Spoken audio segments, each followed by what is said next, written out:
जोधपुर जिले के तहसील ओसियां के ग्राम पंचायत भाकरी के राजस्व गांव भाकरी और भाकरी ढाणी के इर्द गिर्द जो सरकारी ट्यूबवेल्स बने हुए जीएलआर बने हुए हैं वो गर्मी के साथ साथ सूख गए हैं। और ये जो खेली आपको दिख रही है ये सूखी पड़ी है। ये एक बहुत बड़ी भाकरी का आदर्श बहुत बड़ा तालाब है जिसमें कई बार तो 12 मासा पानी रहता है। उसके पीछे ये एक पानी का बड़ा हौज बना हुआ है। इसमें आसपास के ये 500-600 बीघा गोचर है। गोचर में कई प्रकार के वन्य जीव प्राणी हरिणों सहित रहते हैं जिसमें रोजड़े भी है और यहाँ गायें भी है। और हरा भरा ज़्यादा वृक्ष होने से यहाँ पशु भी विश्राम करने आते हैं, चरने आते हैं, ऊँट भी आते हैं। और इस प्रकार के पशुओं के ये खेली है वो पानी पीने के उपयोग में आती है। लेकिन जैसे जैसे गर्मी शुरू हुई इस हौज में भी पानी सूख गया और सरकारी ट्यूबवेलों ने भी उत्तर दे दिए हैं। कम से कम भाकरी ग्राम में आधा दर्जन से ज़्यादा ट्यूबवेल पिछले 2 महीनों से खराब पड़े हैं। और एकमात्र जो इसको मरम्मत का जिम्मा दे रखा है वो आते हैं जाते हैं लेकिन पानी की आवक कहीं नहीं हो रही है। देख रहे हैं ये भाकरी गांव का एक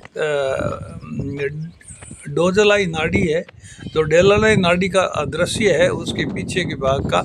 और जहाँ लंबा चौड़ा गोचर है और गिने चुने पेड़ पौधे भी बचे हैं। तो इन पानी की कमी से या हरिण भी अक्सर है वो बहुत दूर दराज भटकते जाते हैं। तारबंदी होने फेंसिंग होने से उनको इधर घरों में भी पानी नहीं मिलता है।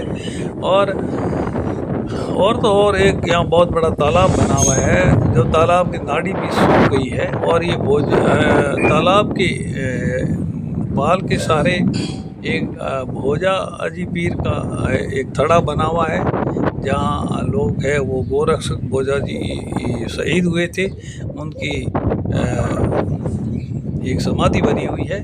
और यहाँ आसपास के कोई 2 दर्जन से ज़्यादा लोग है बाबा इसके भोजल पीर के बीज को दूज को आते हैं और यहाँ नारियल चढ़ाते हैं। वैसे भी कभी कभार चलते हुए भी आते हैं तो कोई फिक्स नहीं है, आते जाते लोग रहते हैं। लेकिन यहाँ पानी की कोई व्यवस्था नहीं है। कोई यात्रु आते हैं तो उनके लिए पानी की पीने की व्यवस्था नहीं है।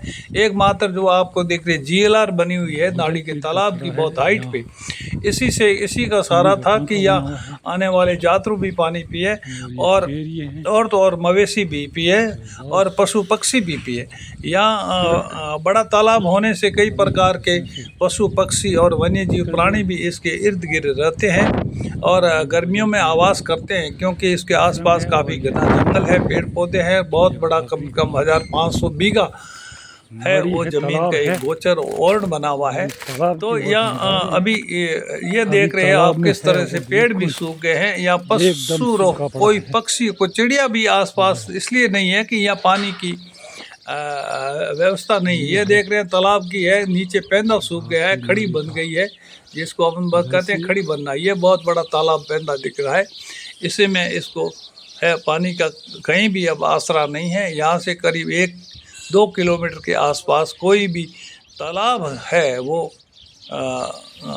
तालाब या कोई ट्यूबवेल की जीएलआर या कोई हौज या और कोई स्रोत नहीं है जिससे वन्य जीव प्राणी भी अपना कंठ को गीला कर सके। इंसान की तो बात दूर है।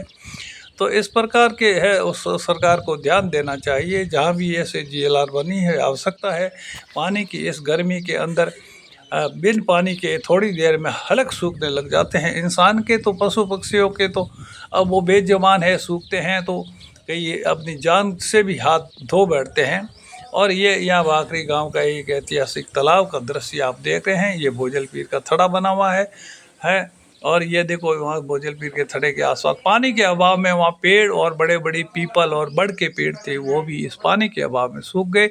क्योंकि पंचायत को ये इस बारे में ध्यान देना चाहिए। मैं इस वीडियो के माध्यम से पंचायत और सरकार का ध्यान आकर्षित कराना चाहता हूँ कि ये पानी की प्राथमिकता है, तुरंत व्यवस्था करें। क्योंकि सुनना है सरकार ने 75 लाख रुपए ऐसे जो अभाव अभियोग वाले जगह है उनके लिए है, जानवरों के लिए पानी पीने की व्यवस्था करें। लाइक, कमेंट, शेयर और चैनल को सब्सक्राइब जरूर करें।